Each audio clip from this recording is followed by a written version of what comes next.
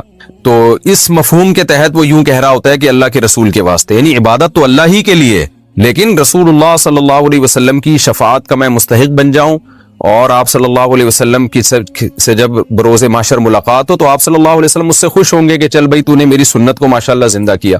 تو یہ نیت ہو سکتی ہے. اور دوسری نیت یہ ہو سکتی ہے کہ میں یہ رسول کو خوش کرنے کے لیے نماز پڑھ رہا ہوں, یعنی یہ نماز ہے ہی رسول کے لیے, اللہ کے لیے نہیں ہے. تو یہ تو خالص شرک ہے. عبادت تو صرف اللہ کے لیے ہوتی ہے. لیکن اگر پہلی والی نیت ہے نا تو وہ شرک تو نہیں ہے, لیکن بہرحال شرک کا ذریعہ بن سکتی ہے وہ. تو اس لیے ہم جب نماز میں نیت کریں تو بس اللہ کے لیے پڑھ رہا ہوں اتنا کافی ہے. باقی نبی صلی اللہ علیہ وسلم تو بروز محشر جب آپ کے علم میں یہ بات لائی جائے گی کہ یہ سنتوں کو بھی زندہ رکھتا تھا, تو آپ صلی اللہ علیہ وسلم کی رضا تو ہمیں انشاءاللہ ملے گی, اور آپ صلی اللہ علیہ وسلم کی شفاعت کا ذریعہ یہ چیز بنے گی, اور حوض کوثر سے پانی پینے کا ذریعہ بنے گی. تو ایسی نیت کرنا جس میں شرک کا وہم بھی ہونا, اس نیت سے ہمیں اجتناب کرنا چاہیے, کیونکہ عبادت ہے نا, عبادت میں پھر شرک میں اور توحید میں بڑا باریک سا فرق رہ جاتا ہے. تو عبادت کو ایسی نیت ہو کہ بالکل آپ اس کو ایکسپلین کر سکیں, تو ایسے مبہم الفاظ نیت میں نہیں کہنے چاہیے, نہ سوچنے چاہیے. تو سیدھا سیدھا نیت کریں, بس اللہ کے لیے میں نماز پڑھ رہا ہوں, بس اتنی نیت کافی ہے. پہلے سوال ہے جی محمد صاحب انڈیا, محمد صاحب کی طرف سے جو انڈیا سے ہیں, کیا نماز میں نیت کے لیے یہ کہنا ضروری ہے کہ میں 4 رکعت فرض نماز پڑھ رہا ہوں, منہ میرا کعبہ شریف کی طرف امام صاحب کے پیچھے, یا دل میں ہی پتا ہو کہ آپ 4 رکعت فرض پڑھ رہے ہیں تو یہ بھی کافی ہوگا؟ دیکھیں یہ کہ منہ میرا کعبہ شریف کی طرف اور اس امام کے پیچھے, تو منہ تو کعبہ شریف کی طرف ہوتا ہے تو نماز ہوتی ہے, اس لیے اس کی نیت ضروری نہیں ہے. باقی یہ کہ امام کے پیچھے میں دل میں اتنا ارادہ کافی ہے کہ میں جماعت سے نماز پڑھ رہا ہوں, اب اکیلا نہیں پڑھ رہا. بعض دفعہ انسان صف میں کھڑا ہوتا ہے اپنی نیت باندھ لیتا ہے, تو دل میں بس اتنا ارادہ ہوتا ہی ہے. جب آپ صف میں کھڑے ہیں تو اور کیا کرنے کے لیے کھڑے ہیں, اپنی نماز تھوڑی پڑھنے کے لیے کھڑے ہیں. تیسرا مسئلہ یہ کہ 4 رکعت فرض پڑھ رہا ہوں, 2 رکعت فرض پڑھ رہا ہوں, یہ نیت لغو ہے. آپ فجر کے 2 فرض پڑھ رہے ہیں اور آپ نیت یہ کریں میں 4 پڑھ رہا ہوں, تو بھی فجر کے 2 ہی ہوں گی, اس سے کوئی فرق نہیں پڑے گا, کیونکہ وہ اللہ کی طرف سے پہلے سے 2 رکعت متعین ہے. آپ کے 4 کہنے سے وہ فرق نہیں پڑے گا. ظہر میں آپ نے یہ نیت کر لی کہ میں ظہر کی 2 رکعت پڑھ رہا ہوں, تو بھی نماز آپ کی ہو جائے گی, کیونکہ ظہر کی 4 رکعت ہوتی ہیں, 2 ہوتی نہیں ہیں. سفر میں آپ نے 2 پڑھنی ہے, اگر آپ نے یہ نیت کر لی میں 4 پڑھ رہا ہوں تو بھی 2 ہی پڑھنی پڑیں گی اور نماز ہو جائے گی, کیونکہ سفر میں اللہ کی طرف سے 2 متعین ہے. تو صرف اتنی نیت کرنی ہے کہ ظہر ہے یا عصر ہے, کیونکہ ظہر میں آپ کے پاس یہ بھی آپشن تھا کہ آپ پچھلی کوئی قضا پڑھ لیں, یہ بھی آپشن تھا کہ سنت پڑھ لیں, یہ بھی آپشن تھا کہ فرض پڑھ لیں. تو یہ 3 آپشن تھے آپ کے پاس, تو ان میں سے ایک کو آپ نے خود متعین کرنا ہے کہ فرض پڑھ رہا ہوں یا سنتیں. نمبر 2, ظہر پڑھ رہا ہوں یا پچھلی کوئی قضا پڑھ رہا ہوں. تو جب آپ نے یہ نیت کر لی کہ نہیں جی ظہر ہے, تو وہ 4 رکعتیں 2 رکعتیں یہ لغو کام ہو جائے گا, اس کی ضرورت نہیں ہے. بس اتنی نیت کہ ظہر ہے اور فرض ہے, بس. یعنی فرض سے میری مراد کہ ظہر ہے, آج کی ظہر ہے, یہ بھی ضروری نہیں کہ فرض ہے, کیونکہ ظہر تو ہے ہی فرض, تو سنت نہیں ہے. سنتیں پڑھ رہے ہیں تو دل میں یہ نیت ہو کہ یہ ظہر میں سنت پڑھ رہا ہوں, میں فرض نہیں پڑھ رہا. تو بس اتنی کافی ہے. آج کل نیتوں میں بہت زیادہ غلو ہونے لگا ہے. نماز میں نیت ضروری ہے یا تکبیر کہنا کافی ہے؟ فرض نماز میں نیت کرنی ہوگی یا صرف اللہ اکبر بولنا ہوگا؟ اگر نیت کرنی ہوگی تو وہ اردو میں کریں یا عربی میں کریں. سلمہ صاحبہ دبئی سے. دیکھیں نیت نماز میں ضروری ہے, لیکن نیت دل کے ارادے کا نام ہے, اور دل میں ارادہ انسان اپنی زبان میں ہی کرتا ہے جو اس کی مدر لینگویج ہے. بس دل میں نیت کرتا ہے میں نماز پڑھ رہا ہوں, تو بس اتنا کافی ہے. پھر جو نماز ہے اس کی نیت کر لیں, ظہر کی ہے تو ظہر کی نیت کر لیں, عصر کی ہے تو عصر کی, فرض کی ہے تو فرض کی کر لیں.